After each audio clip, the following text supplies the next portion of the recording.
Hello everyone, कैसे हैं आप लोग। आई होप कि आप सभी लोग ठीक होंगे। मैं हूं अभिषेक और आप देख रहे हैं स्टडी विद अभिषेक। तो जैसा कि मैंने बोला था कि अब Indian navy AMR SSR Agniveer 2023 के लिए आपकी तैयारी शुरू हो जाएगी।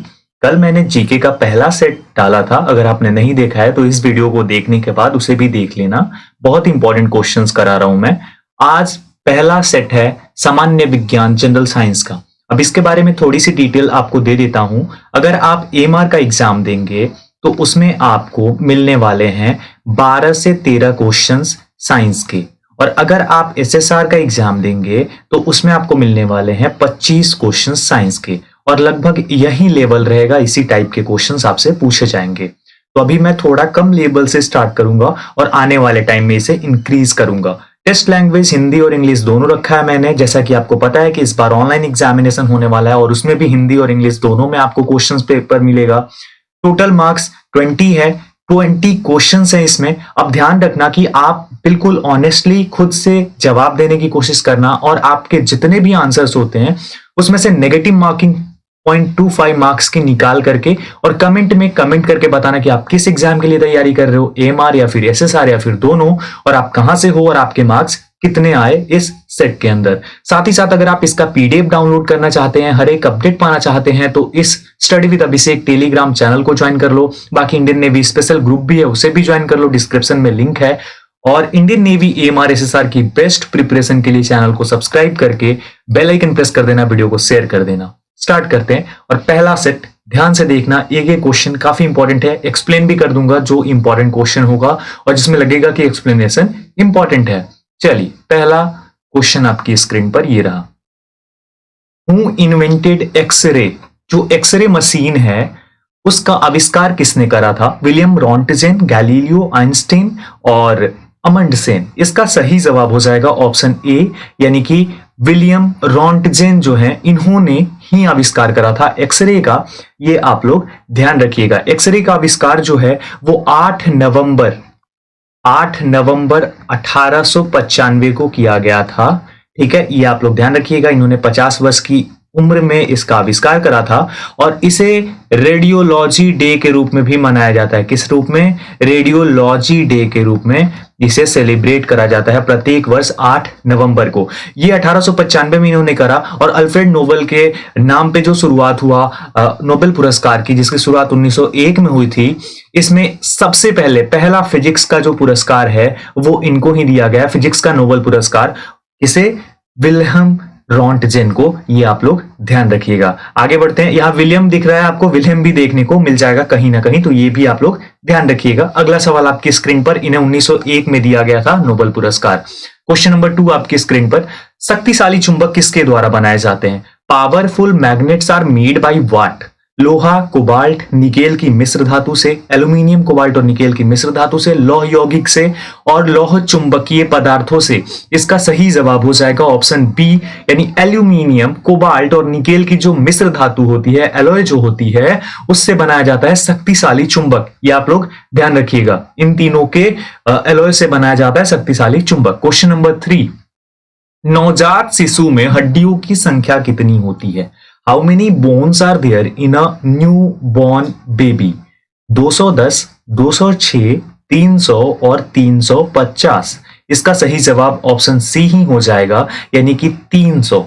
Total number of bones, total number of हड्डियां जो नवजात शिशु, जो न्यू बॉर्न बेबी होती है, उसमें होती है 300। ये आप लोग ध्यान रखना। अब थोड़ा सा ये भी ध्यान रख लेना आप लोग कि कभी पूछ दे कि बाल्य अवस्था में क्या होती है, तो उस टाइम पे 350 हो जाती है, और जब हम किशोरावस्था में जाते हैं, उसके बाद उस अवस्था को पार करते हैं, तो फाइनली जो हड्डियों की संख्या बचती है वो सीमित होकर 206 पर आ जाती है। तो एक वयस्क इंसान जो होगा उसके अंदर 206 होंगी, शिशु के अंदर 300, और जो बाल्यावस्था में होगा, जो बच्चा होगा, उसके अंदर 350। ध्यान रखना, इसको काफी इंपॉर्टेंट है। Why does the color of the sky appear blue? आकाश का रंग नीला क्यों दिखाई देता है? अपवर्तन के कारण, विवर्तन के कारण, परकिंडन के कारण और परावर्तन के कारण। तो इसका सही जवाब ऑप्शन सी हो जाएगा, परकिंडन के कारण। अब यहां ध्यान देना, बहुत इंपॉर्टेंट है कि देखो, जो हमारे प्रकाश के रंग होते हैं उसमें सबसे कम वेवलेंथ किसका होता है? तरंग दैर्घ्य किसकी होती है? ब्लू और इंडिगो की, ब्लू और इंडिगो की होती है, और सबसे ज्यादा रेड कलर का होता है। ये भी आप लोग ध्यान रखना, काफी इंपॉर्टेंट है। तो परकिंडन जो है वो किस प्रकार से होता है, जिसका तरंग दैर्घ्य यानी कि जिसकी वेवलेंथ कम होगी, तो जब ये छितराव होगा तो पूरी तरीके से फैल जाती है, जो ब्लू कलर है वो पूरी तरीके से फैल जाती है और तभी आकाश का रंग नीला प्रतीत होता है, नीला दिखाई देता है। ठीक है। Question number 5, dynamo is a machine whose job is to, dynamo एक मशीन है जिसका काम क्या है, निम्न वोल्टेज को उच्च वोल्टेज में परिवर्तित करना, यांत्रिक ऊर्जा को विद्युत ऊर्जा में बदलना, उच्च वोल्टेज को निम्न वोल्टेज में परिवर्तित करना, इनमें से कोई नहीं। क्वेश्चन नंबर 5 का सही जवाब ऑप्शन नंबर बी हो जाएगा, यानी यांत्रिक ऊर्जा जो होती है, यानी मैकेनिकल एनर्जी जो होती है, उसे इलेक्ट्रिकल एनर्जी में यानी कि विद्युत ऊर्जा में बदलती है, वही है एक डायनेमो मशीन। ठीक है। आप लोग कमेंट करके बताना और क्या चेंजेस कर सकता हूं, एक्सप्लेनेशन सही से कर रहा हूं और कुछ चाहिए आपको, एक्सप्लेनेशन किस प्रकार से करूं, कौन से क्वेश्चंस का करूं, ये भी आप मुझे बता सकते हो। वीडियो को अगर आपने अभी तक लाइक नहीं किया तो प्लीज लाइक कर देना। Question number 6, what type of metal are fuses used in household electrical appliances made of, यहां पे पूछा जा रहा है कि जो घरेलू विद्युत उपकरण होते हैं उसमें प्रयुक्त जो फ्यूज होता है वो किस प्रकार की धातु से बना होता है। तो हमारे घर में जो होते हैं उपकरण उसमें फ्यूज लगा होता है, तो वो किस प्रकार से, मतलब उसमें क्या, उसकी खासियत क्या होती है, प्रतिरोध कम होता है यानी रेजिस्टेंस लो होती है, गलनांक कम होता है, क्वथनांक कम होता है, या फिर इनमें से कोई नहीं। तो इसका सही जवाब जो हो जाएगा क्वेश्चन नंबर 6 का वो हो जाएगा हमारा ये वाला, यानी ऑप्शन बी, उसका गलनांक कम होता है, लो मेल्टिंग पॉइंट होती है, यानी जल्दी वो गलता नहीं है, गलनांक कम होगा तो सही रहता है, तो उसी का फ्यूज बना होता है, वही उसकी स्पेशलिटी होती है। Question number 7, what is a fungus that grows in cow dung called, यानी जो कि गोबर होता है, गाय का गोबर, उस पे उगने वाले कवक को क्या कहा जाता है। ये AMR में पूछा जाता है, इस बार भी शायद आ सकता है। तो इसका सही जवाब हो जाएगा ऑप्शन ए, यानी क्रोपोफिलस बोला जाता है, जो गोबर पर उगने वाला कवक होता है। Question number 8, which force is used to extract cream from milk, दूध से क्रीम निकालने में कौन सा बल प्रयोग होता है, अपकेंद्रीय बल, घर्षण बल, अभिकेंद्रीय बल, और इनमें से कोई नहीं। तो इसका सही जवाब हो जाएगा ऑप्शन नंबर ए, यानी अपकेंद्रीय बल, जिसे हम सेंट्रीफ्यूगल फोर्स भी बोलते हैं। ये यूज होता है जब हम दूध से क्रीम निकालते हैं, तो इसका ही प्रयोग होता है। अब यहां पे ध्यान रखना, इन दोनों के बीच में डिफरेंस जानना बहुत ज्यादा इंपॉर्टेंट है। तो जो केंद्र से दूर वाला बल है, ठीक है, जो केंद्र से दूर की तरफ लगता है, उस बल को, यानी बाहर की तरफ या ऊपर की तरफ, जो भी आप बोल लो, उसे हम अपकेंद्रीय बल के नाम से जानते हैं। और जो केंद्र की ओर लगने वाला बल है, यानी केंद्र की ओर लगने वाला बल है, उसे हम अभिकेंद्रीय बल यानी कि सेंट्रीपेटल फोर्स के नाम से जानते हैं। दोनों के बीच का डिफरेंस ध्यान रखना, जो केंद्र से दूर की ओर जाएगा वो होगा अपकेंद्रीय, और जो केंद्र की ओर होगा वो अभिकेंद्रीय बल होगा। बस इतना ही डिफरेंस है दोनों के अंदर। क्वेश्चन नंबर 9 है, हमारे शरीर की कौन सी कोशिकाएं प्रायः मानव शरीर की सैनिक कहलाती हैं। Which cells of our body are often called soldiers of human body. यहां पे क्या है, सफेद रक्त कोशिकाएं, लाल रक्त कोशिकाएं, लयनकाएं यानी लाइसोसोम जो होती है, और सूत्रकणिका जिसे हम माइटोकॉन्ड्रिया बोलते हैं। इसका सही जवाब ऑप्शन ए हो जाएगा, यानी सफेद रक्त कोशिकाएं। तो जो हमारी व्हाइट ब्लड सेल्स हैं, ये हमारे लिए काफी इंपॉर्टेंस रखती हैं, क्योंकि ये हमारे शरीर की सैनिक है। जैसे आप लोग सैनिक बनोगे ना, तो हमारे देश के आप व्हाइट ब्लड सेल हुए, यानी ये काफी कम संख्या में होती हैं लेकिन काफी दमदार होती हैं, और ये किसी भी बीमारी को दूर रखती हैं आपसे। इसलिए हमारे शरीर में सफेद रक्त कोशिकाओं का इंपॉर्टेंस बहुत ज्यादा है, जैसे आप लोगों का हमारे देश में। लाल रक्त कोशिकाएं, रेड ब्लड सेल के बारे में तो आप जानते हो, ये फुल फॉर्म भी कभी कभी आ जाता है, तो ध्यान रखना RBC और WBC। ठीक है। चलिए question number 10, why transformer is used, यानी ट्रांसफार्मर का जो प्रयोग किया जाता है, क्यों किया जाता है। DC को AC में बदलने के लिए, AC को DC में, AC वोल्टेज का उपचयन या अपचयन करने हेतु, और उपरोक्त में से कोई नहीं। AC और DC क्या होता है, डायरेक्ट करंट और अल्टरनेटिंग करंट, ये आप लोग समझ गए। तो इसका सही जवाब जो हो जाएगा हमारा सी हो जाएगा, यानी अल्टरनेटिंग करंट जो होती है उसको ऑक्सीडाइज या रिड्यूस करने के लिए उसके वोल्टेज को इसका प्रयोग किया जाता है, किसका, ट्रांसफार्मर का, इसीलिए ट्रांसफार्मर लगाया जाता है। Question number 11, what are the quartz crystals used in quartz watches made of. Quartz घड़ियों में प्रयुक्त होने वाले क्वार्ट्ज क्रिस्टल किसके बने होते हैं? Silicon dioxide, sodium silicate, magnetite और इनमें से कोई नहीं। इसका सही जवाब हो जाएगा ऑप्शन ए, यानी सिलिकॉन डाइऑक्साइड से बने होते हैं क्वार्ट्ज घड़ियों में प्रयुक्त होने वाले क्वार्ट्ज क्रिस्टल। ध्यान रखना। Question number 12, which of the following is a lie detector? निम्न में से झूठ का पता लगाने वाला यंत्र कौन सा होता है? पॉलीग्राफ, सिस्मोग्राफ, ऑडियोमीटर और एनीमोमीटर।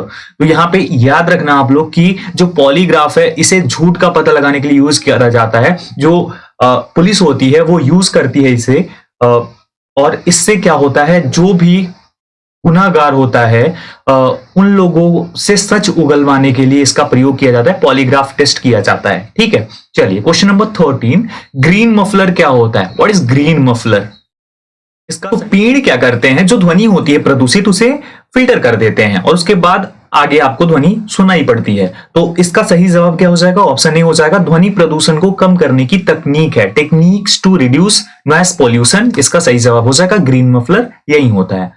क्वेश्चन नंबर 14, सेव के बीच में कौन सा तत्व मौजूद रहता है? यानी सेव के अंदर जो है कौन सा तत्व रहता है? तो इसका सही जवाब हो जाएगा ऑप्शन ए, एमीग्लैडिन जो है ये होता है सेव के बीच में मौजूद। वीक में 4 से 5 दिन जरूर एक सेव खाना चाहिए आप सभी लोगों को। क्वेश्चन नंबर 15 है, which of the following is known as laughing gas? निम्न में से किसे लाफिंग गैस के रूप में जाना जाता है? और ये काफी इंपॉर्टेंट क्वेश्चन है, हर बार पूछा जाता है। नेवी की वैकेंसी चाहे ऑफलाइन मोड में हो, ऑनलाइन मोड में हो, एग्जामिनेशन पूछा ही जाता है। अब तो ऑनलाइन मोड में है तो इस बार पक्के तौर पे ये आएगी।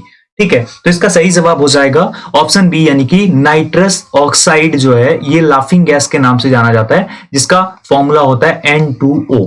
याद रखना आप लोग, nitrous oxide. Question number 16, pH scale का आविष्कार किसने किया था? Who invented the pH scale? Benjamin Franklin, SPL Sorensen, William Rontgen और आइंस्टीन। इसका सही जवाब हो जाएगा ऑप्शन बी, यानी SPL सोरेनसेन ने इन्वेंट करा था पीएच स्केल को। किसे? पीएच स्केल को इन्होंने ढूंढा था, आविष्कार करा था। 17 number, which disease is caused by protozoa? कौन सी बीमारी प्रोटोजोआ के कारण होती है? मलेरिया, पायरिया, पेचिस और उपरोक्त में से कोई नहीं। तो प्रोटोजोआ के कारण होने वाली बीमारी का क्या नाम है, ये हमें बताना है। और इसका सही जवाब ऑप्शन, मलेरिया के साथ में पेचिस भी होती है। यानी ये आप लोग ध्यान रखिएगा, इसके 2 आंसर होंगे। मलेरिया और पेचिस जो है ये प्रोटोजोआ के कारण होने वाली बीमारियां हैं, ये आप लोग ध्यान रखिएगा। इसके साथ में ये आप लोग ऐड कर लीजिएगा। अगर आप कहीं पे लिखेंगे तो आप कुछ इस तरीके से दोनों को ऐड करके लिख लीजिएगा। ठीक है, नेक्स्ट क्वेश्चन, क्वेश्चन नंबर 18, मानव पाचन तंत्र से जुड़ी ग्रंथियों को क्या कहा जाता है? What are the glands associated with the human digestive system is called? क्या बोला जाता है जो मानव पाचन तंत्र से जुड़ी हुई ग्रंथियां होती हैं? तो इसका सही जवाब हो जाएगा ऑप्शन ए, लार ग्रंथियां, यकृत और अग्नाशय। ये मानव पाचन तंत्र से जुड़ी ग्रंथियों को कहा जाता है। The glands associated with the human digestive system called salivary glands, liver and pancreas. Okay, question number 19, pons cerebellum medulla निम्न में से किसका हिस्सा है? Pons cerebellum medulla are part of which of the following? अग्र मस्तिष्क का यानी front brain, middle brain, posterior brain जो होती है हमारी यानी पश्चिम मस्तिष्क, उपरोक्त सभी यानी ऑल ऑफ द एबव। इसका सही जवाब ऑप्शन सी हो जाएगा, यानी पश्चिम मस्तिष्क जो होती है, पोस्टीरियर ब्रेन यानी पीछे का जो हिस्सा होता है हमारे ब्रेन का, उसका ये हिस्सा है पोन्स सेरिबेलम और मेडुला। ओके, क्वेश्चन नंबर 20, उर्ध्वपातन क्या है? What is sublimation? किसी पदार्थ का सीधे गैस से द्रव में अवस्था परिवर्तन, किसी पदार्थ का गैस से सीधे ठोस में अवस्था परिवर्तन, किसी पदार्थ का द्रव से सीधे गैस में अवस्था परिवर्तन और किसी पदार्थ का ठोस से सीधे गैस में अवस्था में परिवर्तन। इसका सही जवाब हो जाएगा ऑप्शन डी, यानी किसी पदार्थ का ठोस से, यानी कोई ठोस पदार्थ है वो सीधे गैस बन गया तो वो क्या हो जाएगा, वो सब्लिमेशन के नाम से प्रक्रिया जानी जाती है, उर्ध्वपातन के नाम से। Direct change of a substance from solid to gas state is known as sublimation. तो सब्लिमेशन कौन सी? एक एग्जांपल अगर दिया जाए तो जो कर्पूर होता है ना, कैम्फोर जिसे हम बोलते हैं, उसे अगर आप देखेंगे तो वो होता ठोस अवस्था में है, लेकिन उसे जैसे ही आप जलाएंगे तो वो सीधे गैस अवस्था में हो जाएगा, या वैसे भी वो गैस अवस्था में होकर उड़ जाता है अगर उसे आप खुला छोड़ देंगे ज्यादा टाइम तक। तो इस तरीके से ये होता है। तो ये एक एग्जाम्पल था ये 20 क्वेश्चंस थे आज के। आप लोगों को मैं बता दूं, एएमआर और एसएसआर एग्जामिनेशन ऑनलाइन मोड में होगी और उसी के आधार पर ये क्वेश्चंस मैं करा रहा हूं जो प्रीवियस ईयर में पूछे गए हैं। और ये बहुत इंपॉर्टेंट होने वाली है सीरीज, बहुत लंबे टाइम तक चलने वाली है। होप आपको पसंद आई होगी ये वीडियो अच्छी लगी है तो लाइक कर दो, शेयर कर दो। एक और चीज, अगर आपने अभी तक रक्षक ऐप को अपने फोन में इंस्टॉल नहीं करा है तो एक बार करके और जरूर वहां पे चेकआउट करो। जो भी कंटेंट आपके लिए अवेलेबल है, फ्री में भी और पेड भी, आप चेकआउट कर सकते हो जाकर, डिस्क्रिप्शन में लिंक है। चलिए फिलहाल तो इतना ही। आप कर क्या सकते हैं, आप सपोर्ट कर सकते हैं हमारे चैनल को। अगर आपको कंटेंट अच्छा लगा तो लाइक कर दो, कमेंट करके बताओ आपका स्कोर क्या है और सब्सक्राइब जरूर कर देना चैनल को और बेल आइकन प्रेस करके ऑल पे क्लिक कर देना ताकि आपको सारे नोटिफिकेशंस मिलते रहें टाइम टू टाइम। वीडियो अच्छी लगी होगी। Thank you so much everyone. Telegram पर जरूर ज्वाइन कर लेना, डिस्क्रिप्शन में अवेलेबल है। Thank you again. ध्यान रखो अपना सबका। मिलता हूं एक और वीडियो के साथ। जय हिंद।